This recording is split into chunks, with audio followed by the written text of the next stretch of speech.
Good evening, all. Thank you so much for joining us. I'm Bethany Hall-Long, Lieutenant Governor of Delaware, and I just want to thank each of you for coming out this evening for our first conversation, hopefully of many. And this evening, we're delighted to have Zoom here with us to talk about our conversation about mental health and COVID-19 in the Black community. Our guest speaker, Dr. Harris, who is the president of the American Medical Association. Also, you'll see on Zoom some distinguished other guests, our Congresswoman Lisa Blunt-Rochester. We also have from our Cabinet Secretary, Dr. Kara Odom-Walker from the Department of Health and Social Services, along with Representative Mimi Brown, fellow nurse, as well as Senator Darius Brown with the Delaware Black Legislative Caucus. And also we have, for all the many AKA members and other family, friends, I call them, we have Dr. Chambers Mobley this evening on the panel as guest.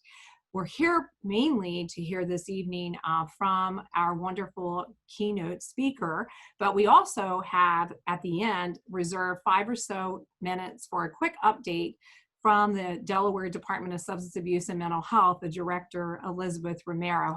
Her name was not in the initial agenda that went out, but we got so many questions that we wanted to make sure we had individuals who could answer precisely. So those of you who've done lots of Zooms know that inevitably we get excited, we may run out of time, we may not get all of our answers answered tonight and questions answered. So what we're gonna do is make sure we keep notations of those in our chat line, and we'll make sure we'll follow through and get back to many of you if you don't get your question answered tonight. And hopefully we'll have other conversations. I know those who are joined with us this evening are very committed to making sure that we address those needs. And for myself, having served in the Delaware House and Senate and as a public health nurse, being in the community, working among vulnerable groups and communities that often don't have the full voice, it's just a delight this evening to be joined with each and every one of you as we go through and we hear from the nation's leader in the American Medical Association and the work that she's done with COVID-19 and mental health in our nation. And we're delighted. So what I would like to do in the interest of time, I'm not going to talk any longer other than housekeeping again. Please remain muted. We will try to get to some audience questions. If we don't, we did get phenomenal pre-submitted questions and we will go to those. We will try to end around 7 out of respect to others, but we want to also hear from our other panelists who joined us tonight, who each are going to bring a minute or two of greetings. A couple of folks may speak a little longer because they're answering a couple of questions when they do so. So what I'd like to do is, in the order in which I introduce, our Congresswoman will go first, and she will then introduce the next speaker, which is Secretary Walker, and then we will go to Representative Brown, and then we will go to Senator Brown, Representative Brown, and then to Dr. Chambers Mobley in that order. So it is my honor and privilege, she changed her whole schedule to be with us for this hour, to introduce our Congresswoman, Lisa Blunt-Rochester. Congresswoman. Oops, let me make sure she's unmuted. In this area and in so many others. And when you shared the vision for tonight's conversation and how you and Representative Mimi Brown had conversations, I got very excited, and I should be on the road right now to Washington, D.C. because tomorrow we go back into session, but I am so honored and thrilled to be on this call. I'm looking at so many faces of Delawareans that I have known and worked with, and some new faces, and I'm just glad to be here. I also want to welcome Dr. Harris, who I said before the call, she gives us confidence, she gives us pride, she makes us feel like there's somebody that, number one, gets it, but also speaks truth to power. And so we just thank you so much for your leadership in this country. And I am glad to see you here again in Delaware, even if it's just virtually.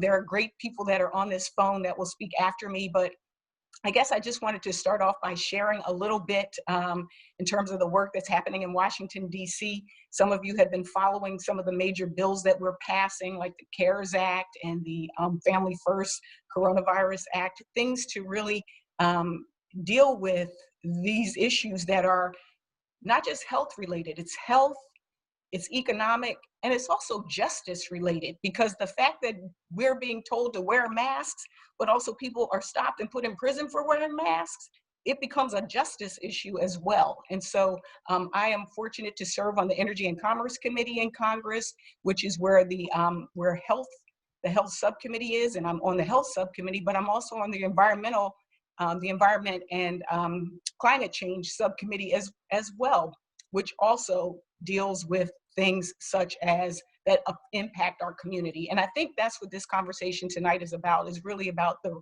racial and ethnic disparities and how they impact our mental health. I could go on and tell you the statistics, but many of us live the statistics. Many of us recognize that we might not take advantage of the opportunity, or we might not have the access to mental health services. And then there's also stigma attached to it.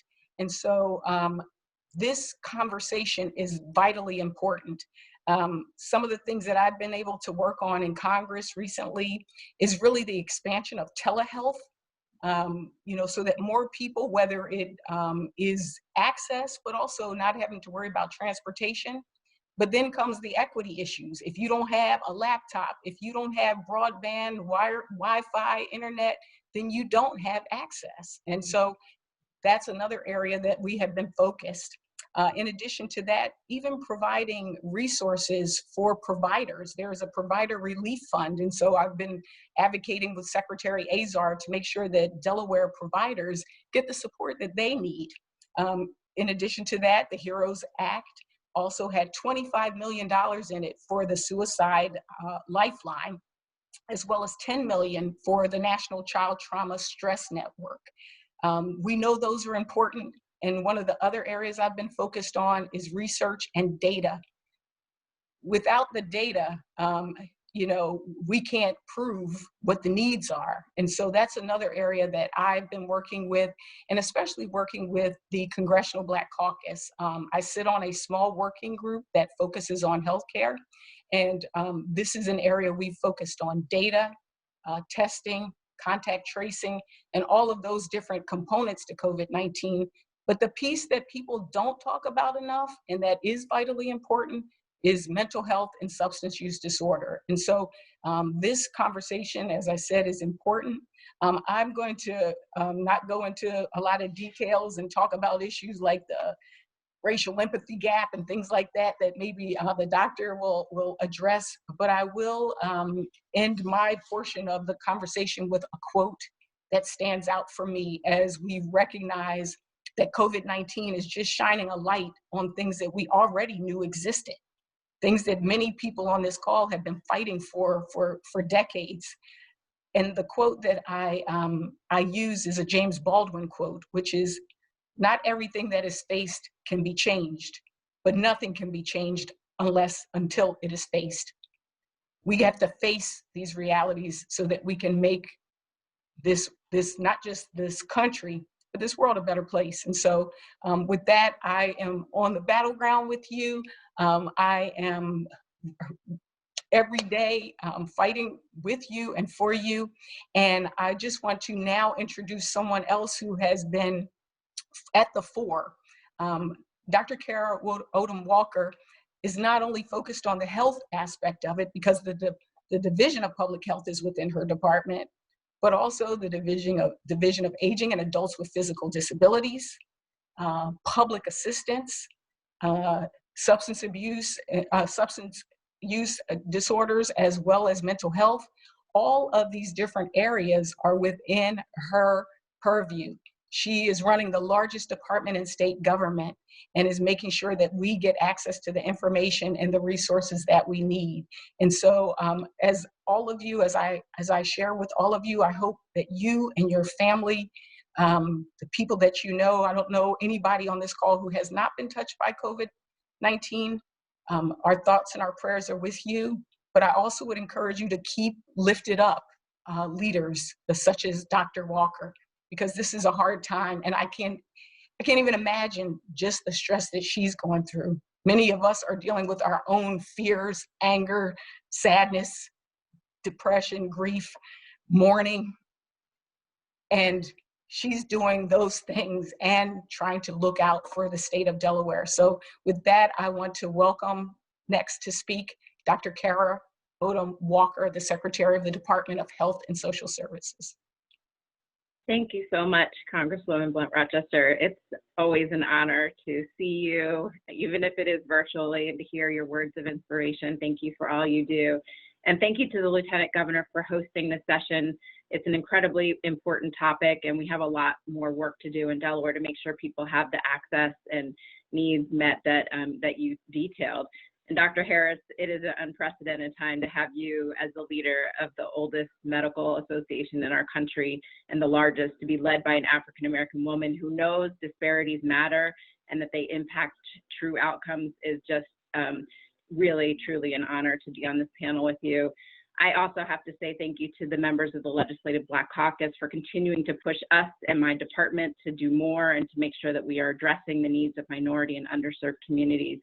It is a time when we certainly know that during COVID, any health disparity could be widened, and we are facing unprecedented challenges, whether it's high rates of coronavirus infection, high rates of those who are already in essential workplaces now having higher risks of exposure, or just thinking about the increased stress of having reduced take-home pay. We know that those social determinants are being driven by COVID-19 outcomes and making those health issues even more challenging. It is just the perfect storm to increase mental health challenges and impact physical health at the same time.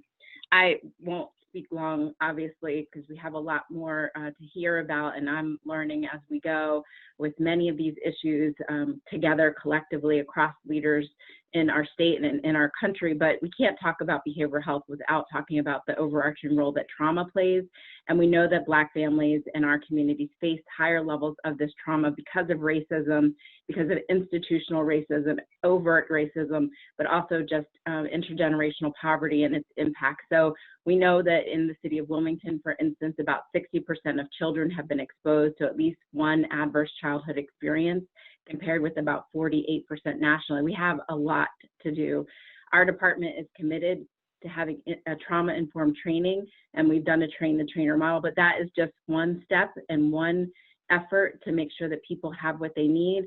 When COVID hit, we knew that we had to stand up telehealth for mental health access and additional resources, and pleased to be joined by Elizabeth Romero, my director of the Division of Substance Abuse and Mental Health, who will be on the agenda later.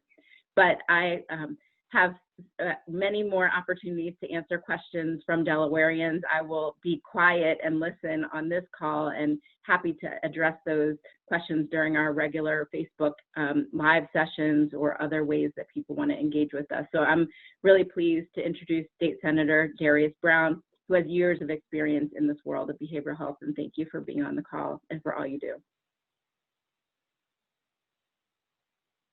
Thank you, Secretary Walker. On behalf of Delaware Legislative Black Caucus, just want to thank you for the invitation to be here, and want to give just some greeting to all of those that are participating and why it's so important for us to not only just have the conversation, but action steps as we address mental health in our community, as we deal with this COVID pandemic, but also a myriad of other challenges and opportunities we have around mental health in our community as we come out of this pandemic.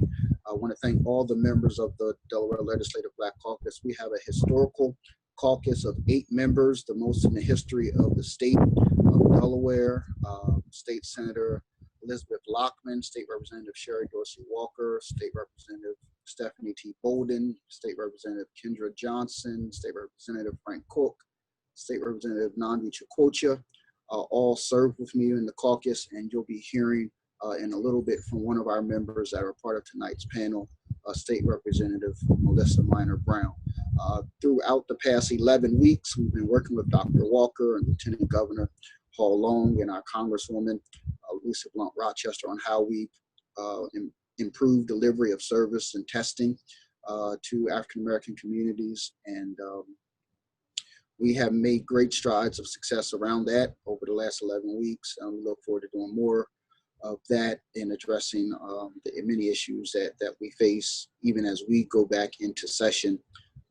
The House went in session today, Senate goes in session tomorrow, and then the month of June, how we'll be looking at how we can address some COVID relief bills within our state. So as part of tonight's conversation, I do want you to make your suggestions around what you think should be included in a COVID relief bill package and how we can support minority communities in the state through legislation in the coming month. And with that, I'll turn it over to our nurse of the caucus, State Representative Melissa Minor-Brown.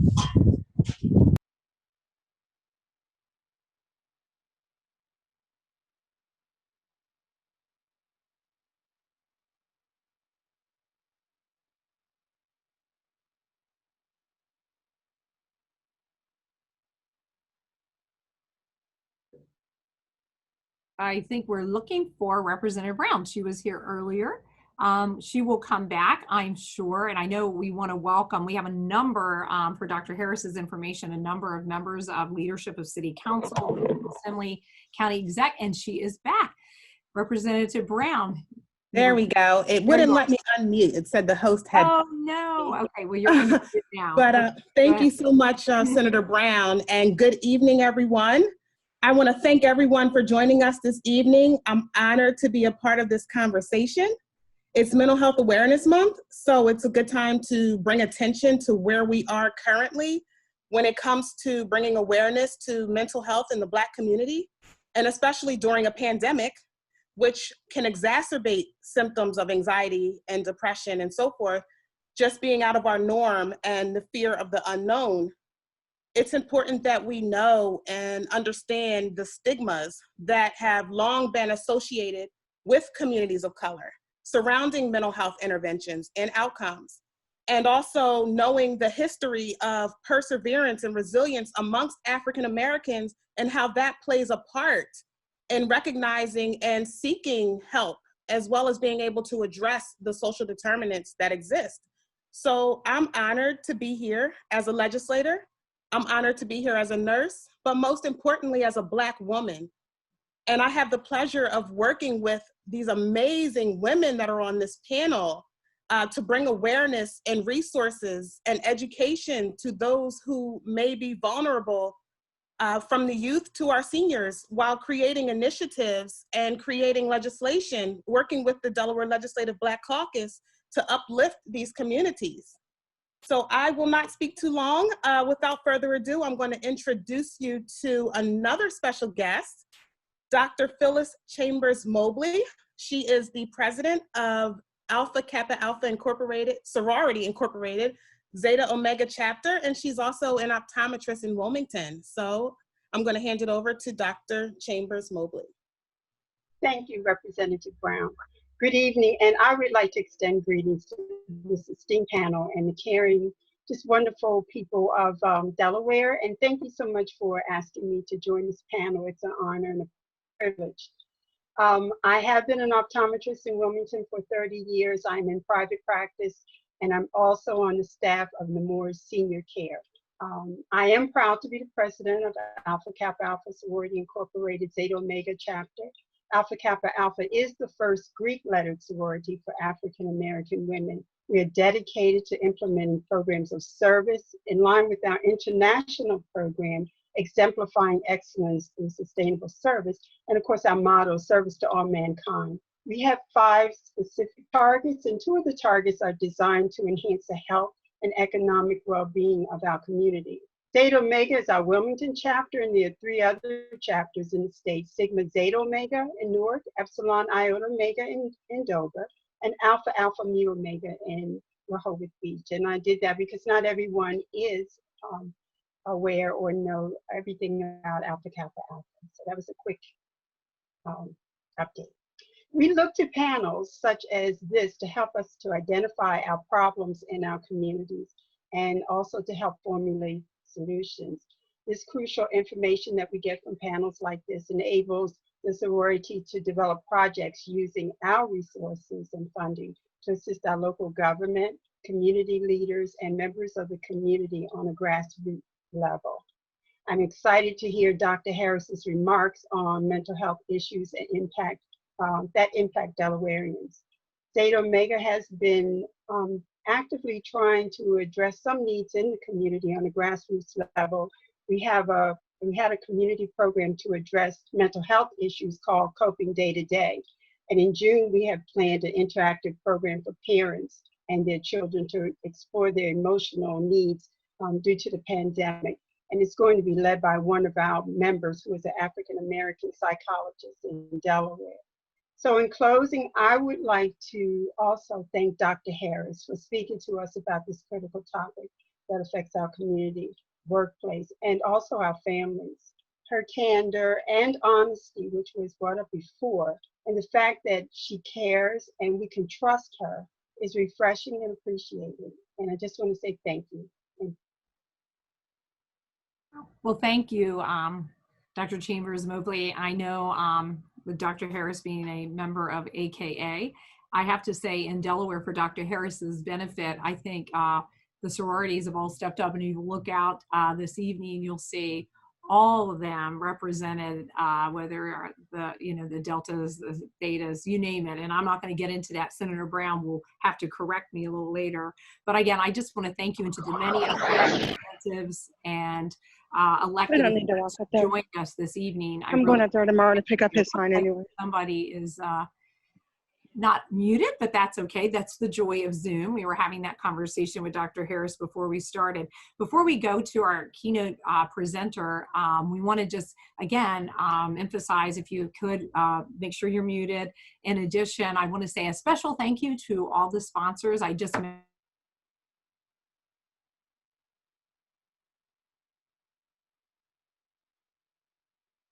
also to the members of the Delaware Legislative Black Caucus, to the American Medical Association. We have members from the Delaware Medical Society present. And also we want to make sure the Department of Health and Social Services, Department of Substance Abuse and Mental Health, the Delaware Helpline, and last but not least, the Behavioral Health Consortium, which I am so honored to chair. And I look out tonight and we have a lot of our leadership, from physicians to nurses to frontline workers to parents and individuals who have suffered the greatest loss of burying a child or a significant other, not only to COVID, but to substance use and overdose deaths. So it touches my heart, like it does our Congresswoman, that we've been able to start the conversation tonight. And so in the interest of time, we will turn this now to our keynote. I know that she had around 20 minutes or so of conversation. If she's like most physicians, she knows how to either string it out or shrink it down. So in the interest of time, you might do the shrinking version, but we don't want to hurry you. We want to hear every word that you have to offer us tonight. And again, I'm going to reassure those who've submitted lots of questions. We won't probably get to everybody tonight, but we will get everybody answered, and we'll come back for a future conversation. Dr. Harris, I know that you're a woman who's modest. We could be here for the next hour if I read your CP. So all I can say to those who have not had the opportunity to know Dr. Harris, some of us have been blessed, as our Congresswoman said, to work and speak and hear from her. She is the first African-American female leader of the American Medical Association. Her passion and commitment come out of her days as a child growing up in West Virginia, and her wonderful education as a psychiatrist and her commitment to child psychiatry, but also her leadership at the National AMA touches home for many of us here with her work leading the task force around the opioid epidemic, knowing where resources need to be, and in particular, understanding trauma, as was mentioned earlier from our secretary and also from all the panelists here tonight. The goal would be to hear from you, Dr. Harris, and if there is the time, there are different questions directed to our panelists. So with this, Dr. Harris, if that's okay, I'm going to have the shortest bio ever on you, and I'm going to turn right over to you now, ma'am. so that you can take it away. Thank you.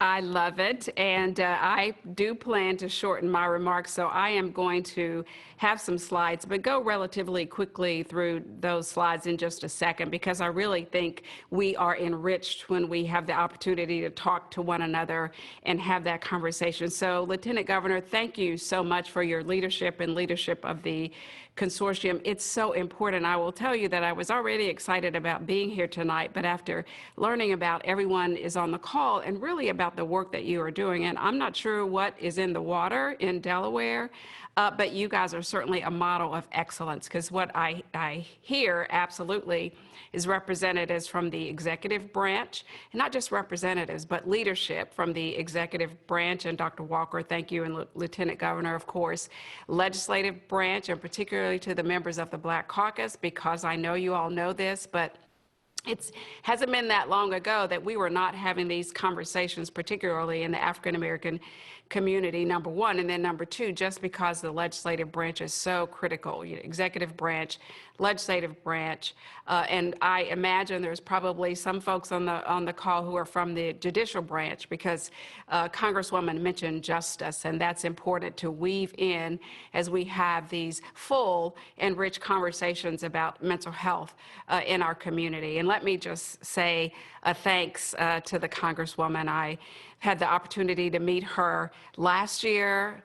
I think it was last year, Congresswoman, you'll have to remind me when I was there, and just follow her work actually before then in support of health and health care and medicine and these issues.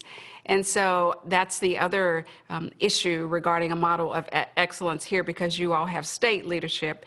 You have that tied to your national leadership, and it really is very important. And I'm sure, I think I heard the Lieutenant Governor say there were local leaders on the call, and that is required if we are really going to solve the problem. So I'm going to pull up my slides here and go through them relatively quickly so that we can have an opportunity for questions and further conversation.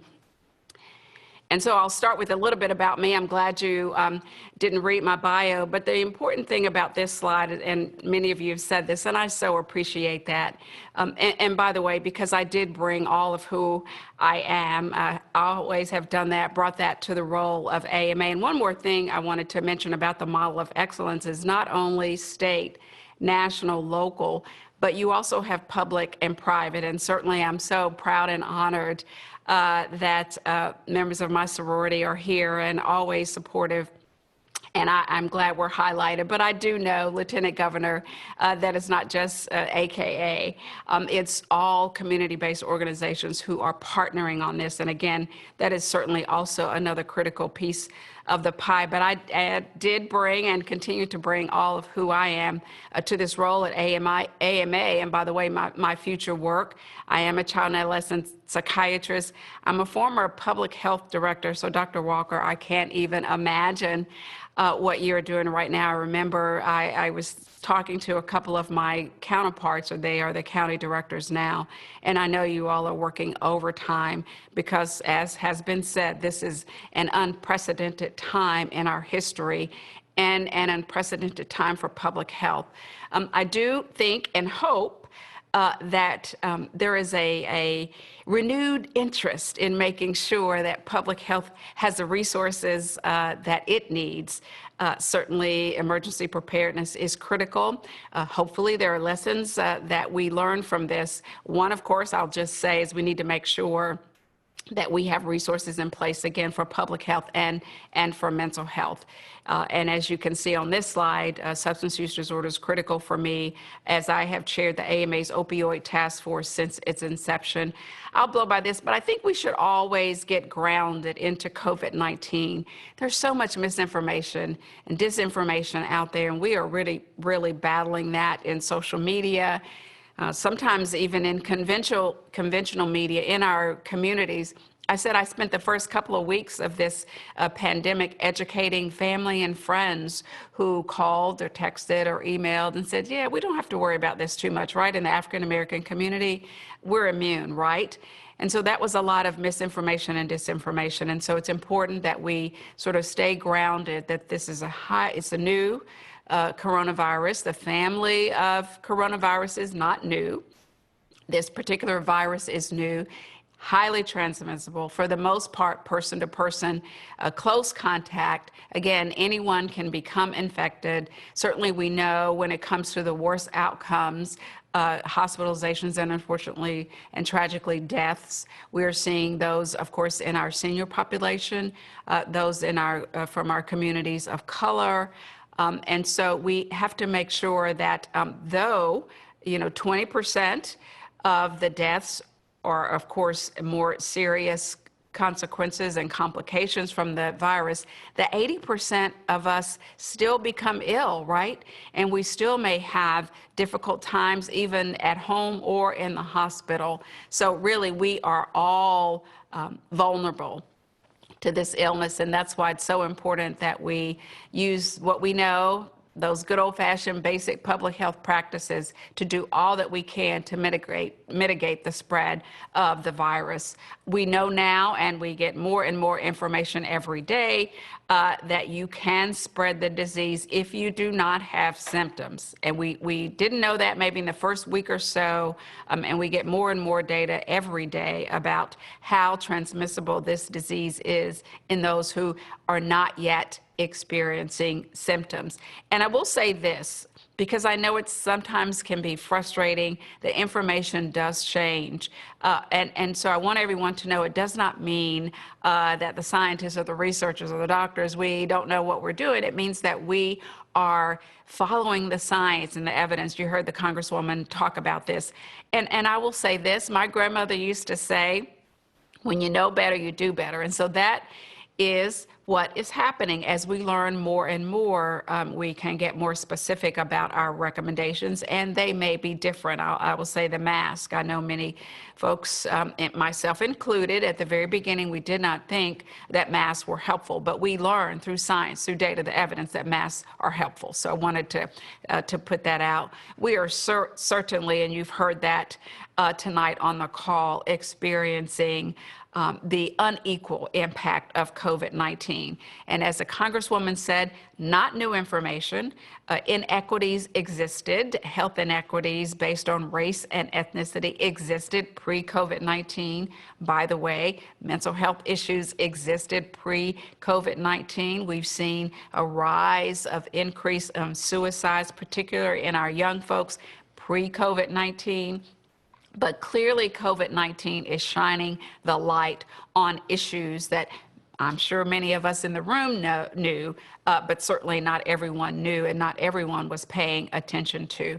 One of the reasons, though, that we need to have the data, how else are we going to be able to target our interventions if we do not have the data? And that's why the AMA, and thank you, Congresswoman, for working with us on making sure that HHS and CDC and everyone is collecting this data regarding race and ethnicity, so we know where the problems are. We have seen, as you heard, State Representative, I believe, but I'm sorry, correct me if I'm wrong, say about the fact that we were not receiving equitable testing early on.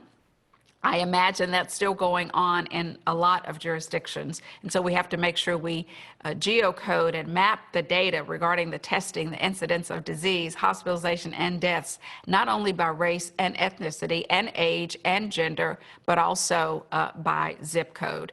Now, when we talk about children, and we'll talk a little bit about children's mental health, and I know many of you have seen the reports on this inflammatory, multisystem inflammatory disease in children, similar to Kawasaki's disease. It is rare, but it is happening. And I know that states are tracking, state public health departments are tracking that data. So again, one of the myths early on, or the misunderstandings early on, was that children were immune. And we always knew, of course, children could become infected. And now we are seeing this inflammatory illness in children. But on the mental health side, of course, we know that lives are disrupted for all of us, right? But perhaps as adults, we can understand it a little bit more, and we can see a longer view, and we know that eventually we are going to come out of this. But certainly children really see a shorter term view of things, and they are experiencing the disruption not being able to go to school, missing their friends. We know they've missed, certainly our older children have missed graduations and birthday parties and seeing grandmas and grandpas. And so we really need to make sure we are focused on the children. I did an op-ed along with Dr. Sally Goza, the president of the American Academy of Pediatrics, happens to be a Georgia physician. So we got a little thing going on in the water here in Georgia, by the way. Also, the president of the American the American College of Physicians is a Georgia woman physician. So we have a little bit of stuff going on in the water here in Georgia. But Sally Goza and I did an op-ed, and the title of the op-ed was "Who Has Eyes on the Children?" Children are not in school, and we know that sometimes our teachers and our counselors in school see early signs of abuse or trauma. We heard that mentioned before, and so we really have to make sure that we are paying close attention to the children. We want to make sure they are getting back on schedule. Someone can tell me the numbers in Delaware, but again, the numbers are decreasing in some areas, but the numbers are still high, and we are by no means out of the woods on this. But certainly I and others agree that schools should be planning to get back on track at some point, and the data and the science will lead our school systems. But we know that this disruption is causing increased anxiety and worry and sleep disturbances in our children, grief and loss. Unfortunately and tragically, we are nearing 100,000 deaths. And I always say, and I've said, those are data points, but those are people, those are human beings. And so there are families who are grieving the loss of life from loved ones. But we have others who are grieving, missing graduations and so forth and so on. And there's no competition when it comes to grief. And we have to make sure that we are recognizing that. Certainly during my tenure, and by the way, my tenure is over in a couple of weeks, but during my inauguration, I said I wanted to amplify three things. Of course, the work of the AMA, but in addition to that work, I wanted to make sure we were thinking about the integration of mental health care into overall health care. For so many years, it's been off to the side and extra. And if we have some extra money, we'll put it to mental health and substance use disorders. We'll work on children, we'll work on trauma. So I wanted to make sure it was integrated. I also wanted to look at the diversity of the physician workforce. And I said I wanted to work towards, of course, I knew I was not going to solve all these issues in a year, but elevate the fact that we needed to make sure that the faces of the physicians in this country match the faces of our patients. And finally, I wanted to amplify the issue around childhood trauma and the ACEs. Now, we all know about that data. That is not new data. The key question we need to ask ourselves, and you all are working on this in Delaware and you have this consortium, is what are we going to do about it? And I will just say that now because that is the question. In the midst of a crisis, everyone hears about the issues around equity and mental health and emergency preparedness and the viability of physician practices, and we all say, yes, these are great issues and we're going to work on it. And sometimes after the crisis, we go back to business as usual. I will say, and I know you have this consortium, we cannot go back to business as usual when we get on the other side of this acute crisis. We will have to make sure that there is a commitment to solutions in addressing these issues. Here you see some statistics that I know you already know, that when it comes to access to mental health, communities of color have less access. Candidly, we know they have less access in general, but even more issues when it comes to children's mental health. And I've already talked about the increase of suicide. And we talked about justice. And again, I imagine there are some folks from justice, but we need to look at the disproportionate contact with juvenile justice facilities and incarceration. That's a piece of this. And I will say, and again, for a longer conversation, I get asked a lot, is ADHD overdiagnosed, it's underdiagnosed? And I would say, probably if you look at pockets of the population, you might find a bit of both. But there is one thing that I know for sure, that PTSD, post-traumatic stress disorder, is underdiagnosed, has been underdiagnosed. Now here we have this COVID-19 as a trauma, and perhaps, again, we will pay more attention to that. But I am absolutely certain that we have been underdiagnosing PTSD, and a lot of the behavior issues in school and other issues are related to trauma. And so we really have to make sure there's a commitment to that. Certainly at the AMA, we are committed to equity through our policy work, advocacy work. We are committed to addressing all of the determinants of health. We see these on the slide here. And then we have to go back one step further, right? We have to talk about how do we get to these issues around social determinants of health, and it's a structural determinants of health. The past redlining issues that put African Americans particularly in more denser communities, right? And what about racism and bias? So we really have to make sure we have those conversations. I've already amplified adverse childhood experiences. We know that early adversity has lasting impacts. And by the way, you all know this, not just mental health impacts, but also diabetes, cardiovascular disease. So everything is interconnected. And as I like to say, the last time I checked, the brain was connected to the rest of the body. So it's all interconnected, and we really have to make sure we're addressing those issues. At the AMA, we are a policy-heavy organization, and we have lots of policy, and I know our policy is used a lot. We have a huge office in DC, but we also partner with state legislatures, and our policy has been very important as legislation is advanced both at the state and the national level. The last thing I will say is the importance, and I know you all know this on this call, we hear all the time when we used to be on airplanes, put your own mask on first. And so we have to make sure that we are the caregivers, those who are working in this, those who are out there making sure others are taken care of. We have to make sure we are taking care of ourselves and then teaching others how to cope in a crisis. And we need to always give ourselves grace to feel whatever feelings we have. We need to channel that worry into action. Stay connected. I even have to do this from time to time, pull back from cable news. We do need to create new routines. Our routines are disrupted, and this is even more important for children.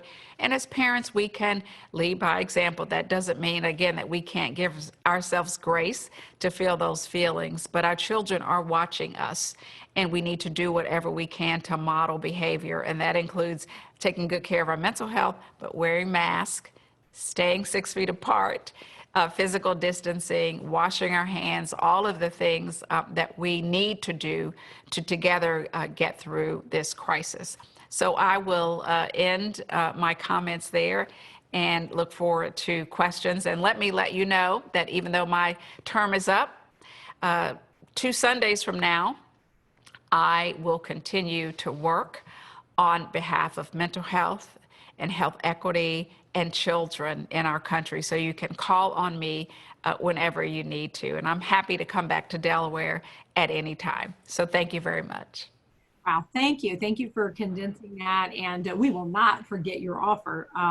In the interest of time, we've had lots of questions generated. So my team is going through some of those and those that are submitted. And what we're going to do is give a little pause from yours, go into our director of substance abuse and mental health. They have 3 quick slides they want to share with us. And then that way my team can get through the questions, and we'll come back to some of those. So at this time, thank you so much. And we're going to turn to our director of substance abuse and mental health, Elizabeth Romero, who I know is part of our behavioral health consortium, who could probably speak for hours on this work with Dr. Walker. But Elizabeth, if you could very succinctly, I know, go through some of the slides you have, and then we'll get back to questions with Dr. Harris and the panelists. Elizabeth.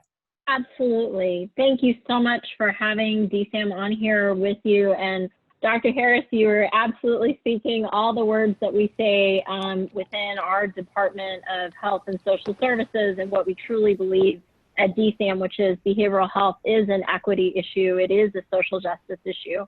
And we want to make sure that we are able to reach out and provide support, not only for coping, but to support and help people thrive.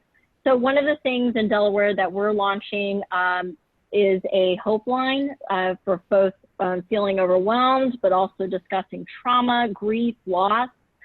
Again, stigma is such a huge issue for all of us, and we realize that in all communities, there's a real need to be able to say it's okay to talk to someone. So our Hope Line is here as a resource for you all. We also have been working closely with our faith and spiritual affairs connections.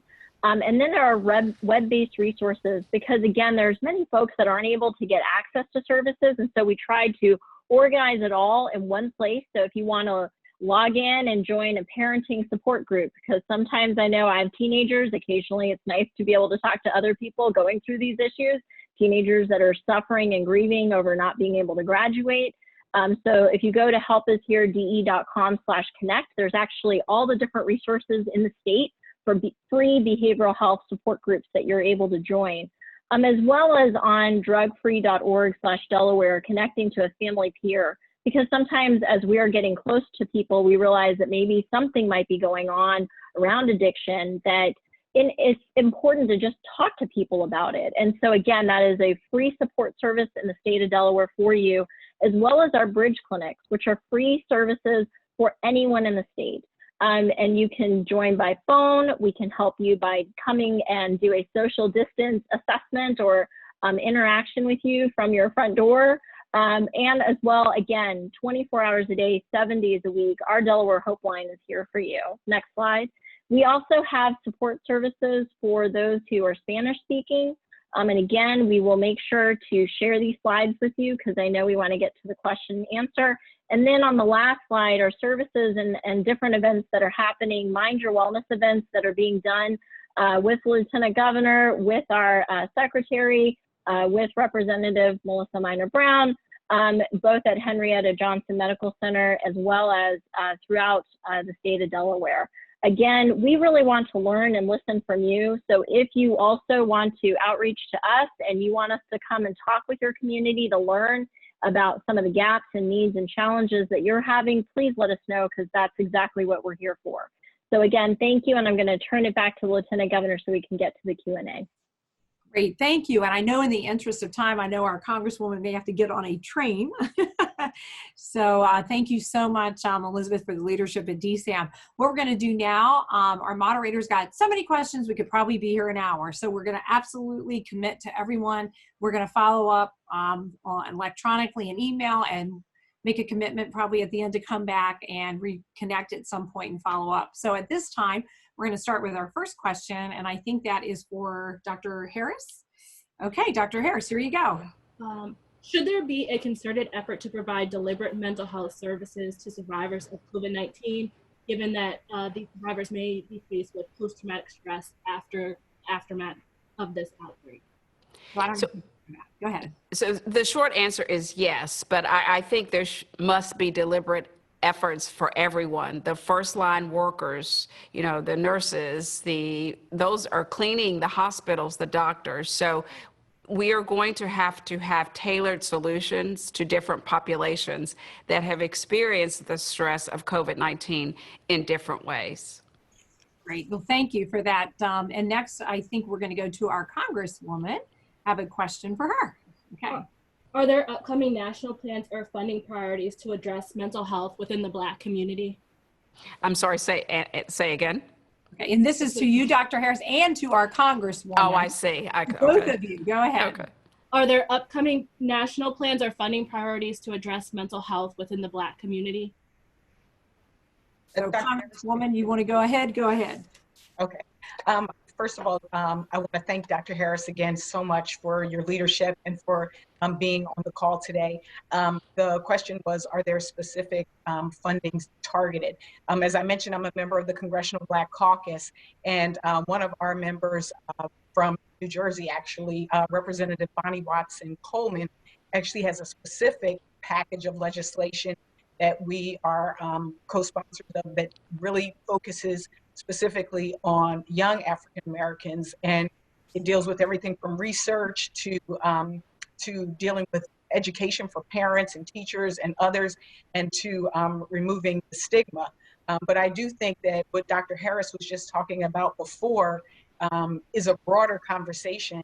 I mean, even as everybody's using the word essential workers, We know that many essential workers are people of color, African American, Latino. I had a person come to deliver my groceries, from Instacart, and she literally broke down just with the stress of doing what she's doing.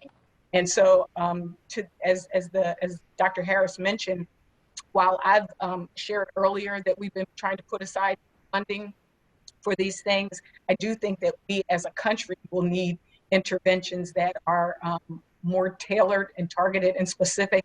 And the resources, as we talked about telehealth, like I said, not everybody has access to even Wi-Fi and even to use your phone. Some people's data plans won't even allow for that. And so I think there's more room and opportunity. We have a model with what we're doing with young people, and I think that's something we can do across different ages as well.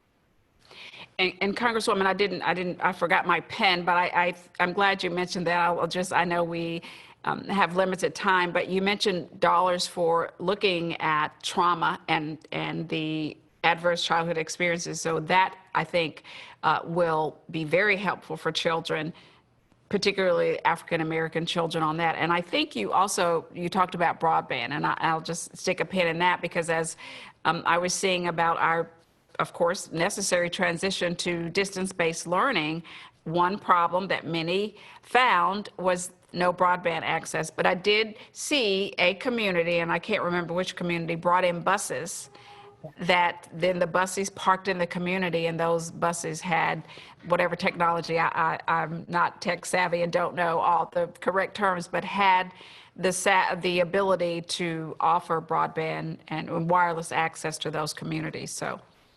And that is one of the areas where we are also targeting dollars. And some of you know South Carolina Congressman Jim Clyburn. This is an area where he is personally focused. So, but yes. Thank you. Thank you. It's great to have that national leadership. Again, we have a couple more questions for a panelist, and we'll go ahead, please, to the moderator, Sydney. What efforts to date have been made to do outreach and education about mental health services in Delaware's minority communities? So that is a perfect question to start probably with Elizabeth and Dr. Walker and Mimi Brown, and I can do cleanup. How's that if they don't get it all? Because I know they will get it all. So Dr. Walker, would you like to go first or have Elizabeth answer that first? Well, I just would like to say that we know that outreach has been critically important. And so whether it's outreach that is to our specific underserved and minority communities around mental health access through our pop-up testing sites and through providing mobile crisis van services, we have been very focused on making sure that people know where to go. But it also means our social media campaign has to be tailored, culturally appropriate, and also provide additional services as well as language appropriate services. So I'll turn it over to Elizabeth. We don't have a lot of time to give details, but I wanted to give the overview. Absolutely, and thank you, Secretary. I would add, under our partnership and our leadership with Susan Holloway, who is one of many colleagues in this group, we've been able to really work closely with many of our partners across the state in many of our vulnerable communities, especially our communities of color, and we still have much more to do. And we really would like to work closely with everyone here. If you are interested, and we've been doing pop-up mental health clinics, Narcan outreaches, and partnering with many of our different community partners in the Urban League and the City of Wilmington, but we know we would like to do more. So please do reach out, please let us know, and we will absolutely do our best to see what we can do to identify those gaps and work with you. Representative Brown, would you like to add to that? Okay, my mute worked this time, sure. So Senator Brown mentioned earlier that the Delaware Legislative Black Caucus has been working to ensure that the efforts of testing have been equitable. And moving forward with those pop-up testing sites in those vulnerable communities, there will be care packets given out. And in those care packets are a ton of resources to help people understand what to look for in case you are dealing with any type of mental health crisis, and who to call, when to call, Also working with Susan Holloway and DSAM and the Behavioral Health Consortium to go out door to door. We actually knocked door to door about a week ago, and one of the most vulnerable communities in my area, and just did mental health wellness checks. Just checked on people, gave them resources, masks, hand sanitizer, the things that they needed. And we had really good conversations. We also had the Bridge Clinic there as an intervention in case somebody needed help right then and there. And we did have folks that needed assistance right then and there, and they were able to help them. Also, Christiana Care has community health workers that are doing outreach and providing wraparound services. School-based health centers are doing virtual therapy sessions with students. They're doing one-on-one sessions, and are also doing group therapy multiple times per week. Let's see, I could go on and on. There's so much going on right now. Christiana Care has allocated community investment funds to a lot of the community organizations that work with the vulnerable populations. Along the Route 9 corridor, we have the Route 9 subcommittee that just put together a testing site today at Henrietta Johnson. So we're just going to keep working. I've talked to DSAM today about an initiative to speak with teens and for the teens to actually come up with what they would like to see and be peers for other teens to maybe have a session for to just discuss anxiety and discuss depression and how COVID has affected them. So there's a ton of things going on right now as far as outreach, and I will stop there. And could I just say, because I know Lieutenant Governor, we're about out of time, I love the name, I love the Hope Line. I love that. And in fact, I'm going to spread that far and wide. I think that every toll-free line needs to be the Hope Line. So I love that. We have some innovative individuals here, and I don't want everything so pressure. We got started 5 minutes late. We could be 5 minutes over time. We understand if somebody has to jump off for that. But the great thing is tonight, as I listen and look, Delaware has models, and we're not going to be able to touch everywhere in the state. I know I've got champions in Sussex and Kent and Newcastle and the city of Wilmington present. The one thing is that telehealth in Delaware, thanks to our medical society and others, what became a reality several years ago, thanks to leadership, and it has been a real tool and a gift. And I would say that as we've gone out, we've been able to help, and that brings us to our next question. I could talk for hours. I know my access and committee chairs, Aaron Booker and Dr. Sandra Gibney, who are boots on the ground out in the community with us every week, every day, going under embankments, working with the homeless and the mentally ill, could actually go on for hours with some of the innovative models. And that's why Q Charitable Trust was here in Delaware for a year. But one item that really affects us a lot, two items are stigma. And I know this is something our AKA president can address. I know they've done some work, and we've got Sarah Harrison with the Deltas and others listening in tonight who've worked a lot on stigma. So we're going to go to a stigma question. But also, if you want to integrate how important Representative Brown mentioned when we go out, having people from the community. I know the Congresswoman is very committed to community health workers, but also the workforce, you know, having people who look like them and that they can have relationships with. So Sydney will ask this question now, but feel free if you want to integrate in anything with workforce or anything, please feel free to do so. So go ahead, Sydney. How are your respective groups working to address stigma within the community? So Dr. Chambers Mobley, if you want to talk about stigma or workplace development, workforce, if you could, that would be great. Okay, thank you very much. When I think about stigma, a lot of times I think about children. It is really important, I think, to take that stigma away from wearing the mask, washing their hands, and getting them into just a new and different type of culture. And so I was thinking that maybe, you know, if we could get local and as well as national and international celebrities to help us on that vein. I also think that education is always key. Our undergraduate chapters address that in colleges and things like that. And on a grassroots level, whenever we try to do something to help with educating the community, you have mentioned the other sororities. We actually complement each other, and we try to work together, as well as the fraternities and the other organizations. So when we have a project, we try to just get it out to the community and the people that need it.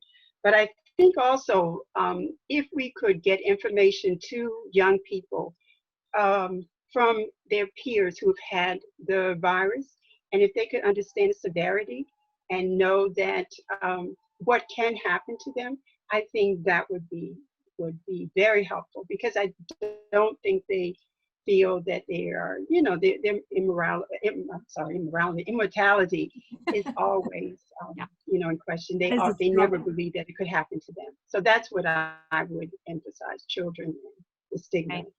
Thank you. And I know others probably could jump in here too. And I have a feeling we're taking notes. These are great launching points for our next conversations, because we want to prevent in our young adults and others who aren't wearing the mask or run around the basketball courts doing these behaviors. So again, thank you for that. Anyone else wanted to chime in? I don't know, Dr. Harris, if you have thoughts, since we're so lucky to have you here, on stigma with your work or anything with workforce development.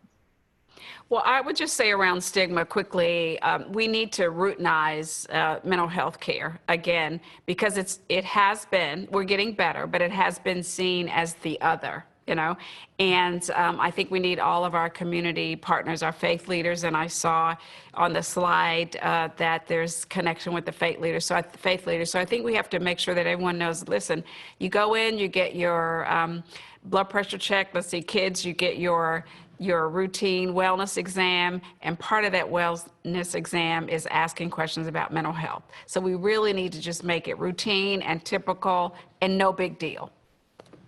Great. Thank you. And what we'd like to do is go into one or two, maybe two or one question. And I would like to give each of our special guests a moment of their last moment of thought, certainly.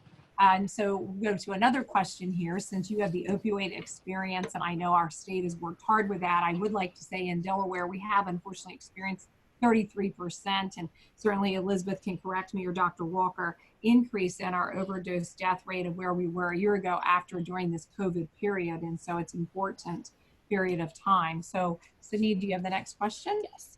What has the impact on the opioid epidemic been during this pandemic? What are some ways to address the epidemic given the social distancing mandates? I don't know, Dr. Harris, if you heard all that, if you would like to. I did, and from a national perspective, so I know the AMA, and I know this has happened at the state level as well. We advocated for the ability to have more days of take home for those who are on methadone, right? Or, you know, increasing the limits of buprenorphine. Now, I have to say, we are really talking about an increase during this temporary period. We should have thoughtful, evidence-based conversations on the other end to see if we should continue some of these. Of course, you heard about telehealth. I know that communities are offering NA and AA and all of those groups, the support groups online. So that's important as well. So those are just a few from the national level that we've advocated for.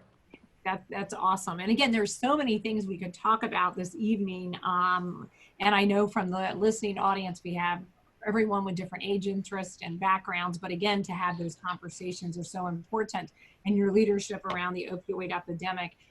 Again, I know Dr. Walker's online and has done it. Her team has worked hard with the data collection in Delaware, you know, making sure that we're collecting data on race and ethnicity.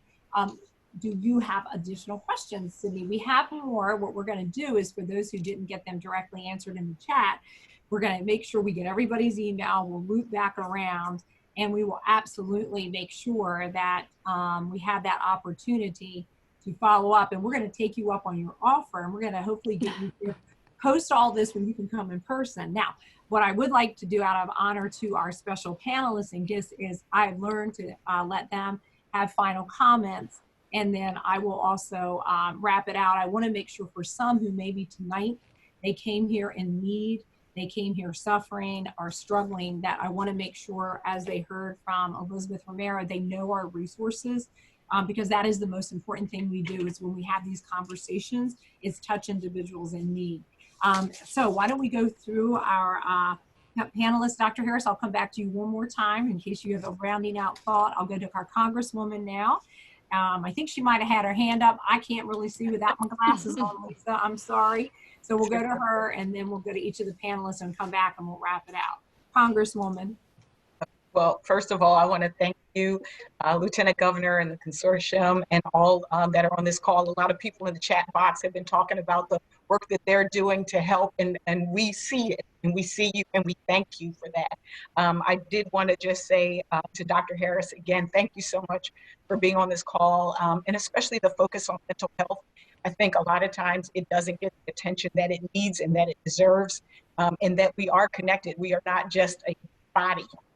We are mental, spiritual, we are connected.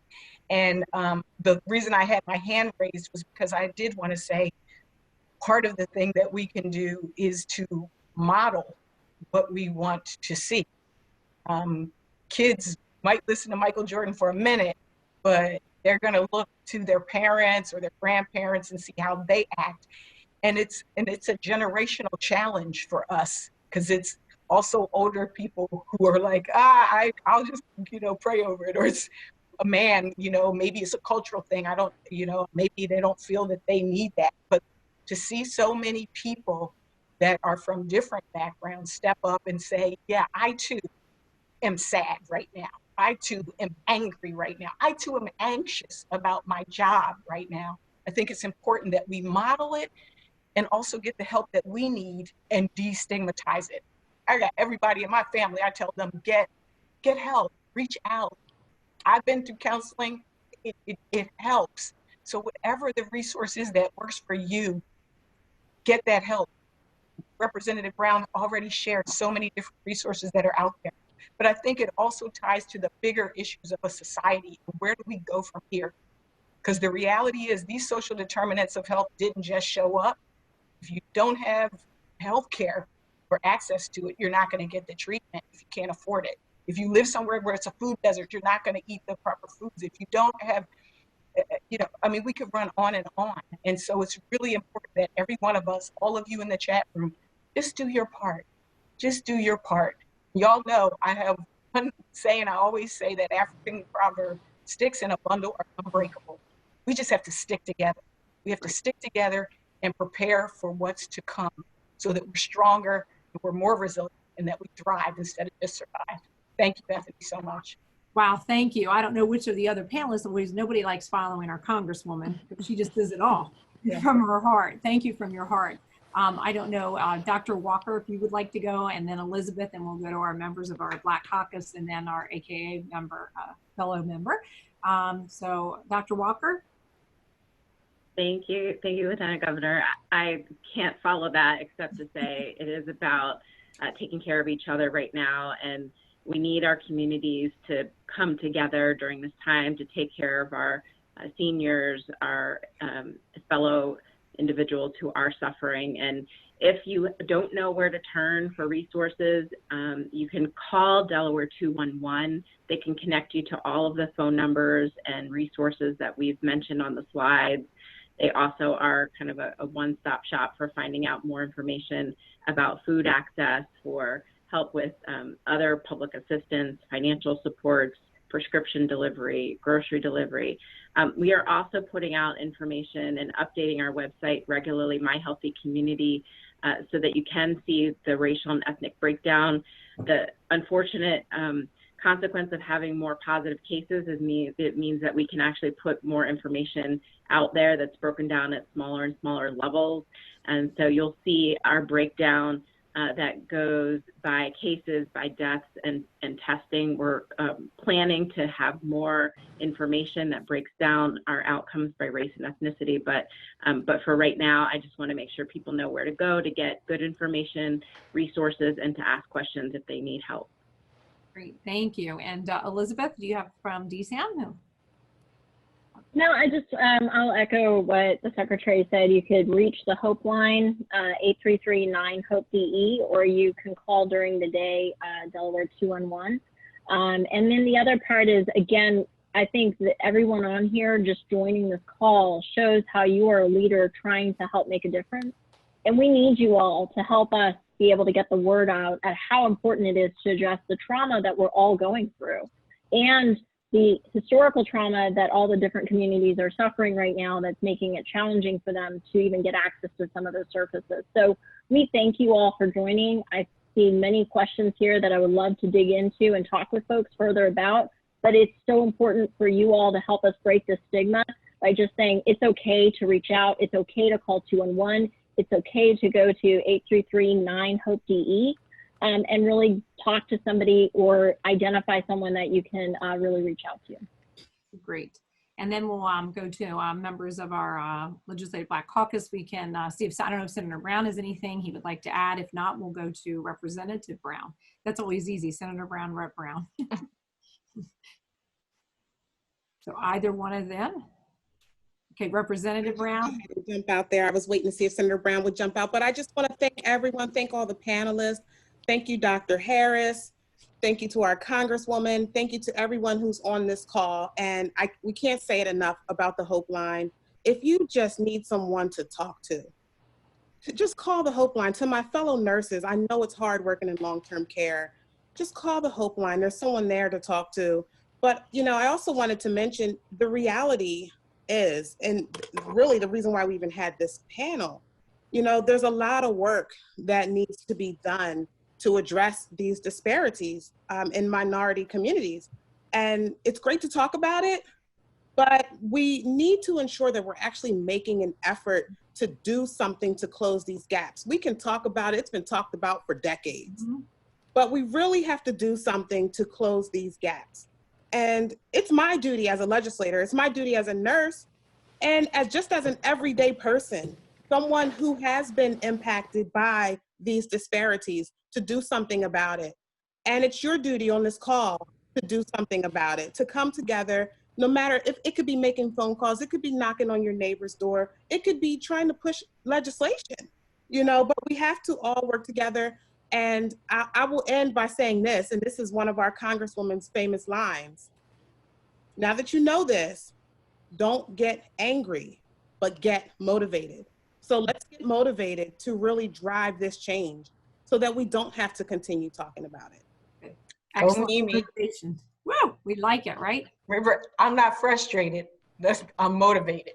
I'm not frustrated. I'm motivated. Go, Mimi. All right.